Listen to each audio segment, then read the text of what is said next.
What's up, guys? I was fortunate enough to be on a friend of mine's podcast here recently, the Bass Kayak and Beers podcast hosted by Armando. They were talking about the effect that Kayak Bass Nation has had, and they asked a question talking about what we thought about what the podcast has meant or what it meant to us. And my answer really pointed to why kayak fishing podcast or fishing podcast, whether it's bass boats, kayaks, whatever, are so important to our sport, along with forums, what used to be forums, now Facebook groups. So take a look at this clip. Tell me what you think. Here's the clip. Here's the segment from Bass Kayak and Beers. What do you feel, Jeff, is what you're most proud of as far as the podcast goes and the brand that you've created? Man, the podcast, I think I've told you this before, and this goes for Dan and anyone else that does podcasts, is like we're the only mouthpiece. Like we don't have Sports Center for kayak fishing. Nobody gives a shit about kayak fishing outside of us. So podcast, that we are the news. We're the mouthpiece for kayak fishing. So I'm proud that we've been able to be that voice for a lot of people, give exposure to the sport, give exposure to anglers that might not have got it otherwise, shed a little light on issues that needed to be talked about, things like that. So I'm real proud of being a part of the voice of the sport, if that makes sense. Yeah, for sure. Dan, you wanted to add to?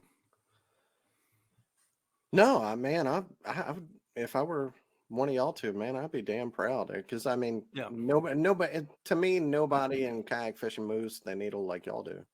I mean, whether it's having your rule show not too long ago, that was and then Chad immediately, I'm sure he saw the need for change after the NC, but I'm sure y'all had part of that, but I mean, y'all moved the needle on everything. Got to be super proud of that for sure. Yeah, well, we appreciate that, man. And it was crazy the amount of messages we got from people after that show, talking about the changes that should be made. And then, like I said, KBF and Hoover making those moves the next day seemed to be somewhat correlated. And I don't think it was because of what we said. I bet it was because of the response. Yeah. I mean, there were almost 1,000 comments on that live feed. That was crazy.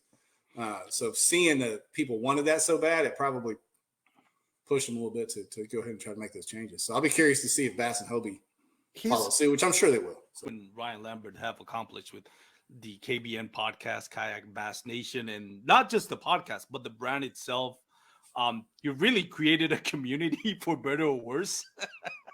The quote unquote cesspool. It's fun sometimes. Most of the time it's fun, actually, but I know it gets heavy or for a few out there, but still, regardless, you guys have really built a community and a brand that I believe has a lot of influence. And we are here in Paddle and Fin take pride of what we do, but we recognize what a great job you guys are doing at KBN and really spreading the word and making it fun and interesting. I know you guys love to give your expressions and your opinions, and it's never diluted, and that's one thing that I appreciate about you. Not always I'm going to agree, but I really appreciate the honesty and the transparency in which you guys run the KBN, not just the podcast, but the brand itself. What do you think has been the key for you and Ryan Lambert to achieve so much influence in this space? Well, I said it before. I don't know if it was on this podcast or another one, but the whole thing's kind of an accident to begin with. Oh yeah. But I think the key to success with it all is Ryan and I are very opinionated. We don't have much of a filter on our opinions, for better or worse. And we've always tried to let that bleed through into the group with letting people do the same thing. Yeah. Let those and frankly, early on it was very, very ugly. Yeah. And it's kind of morphed. We always say it self-polices to a point. So it's kind of self-policed where there's still some pretty rough nights depending on what the topic is. But at the end of the day, it seems to like ebb and flow and police itself and level out. And we do have a lot of fun. I mean, if it wasn't fun, I wouldn't mess with any of this. If the podcast wasn't fun, I wouldn't do it. If the tournaments weren't fun, I wouldn't do them. And the page is typically fun. I mean, I like to laugh. I laugh at myself as much as anything. So, I think that's the key is we don't take ourselves too seriously, and we try to stay authentic to what we are, which is kind of an open forum and opinions welcome. And Dan, you wanted to add something right there? I didn't. Oh man, I listen to y'all every week. I think it's great. Even people that I know that are haters of KBN They still listen to y'all. It's wild. It's a wild. What's funny is a lot of people act like the KBN group is a subset of anglers, but it's really the same people. It's just they cut loose differently on there than. I mean, there's a few people that don't post on other pages, I guess, but overall, it's the same people. I mean, it's not like 15,000 unique anglers on there, but they just a little more free with the words they'd be slinging out there on our page, it seems.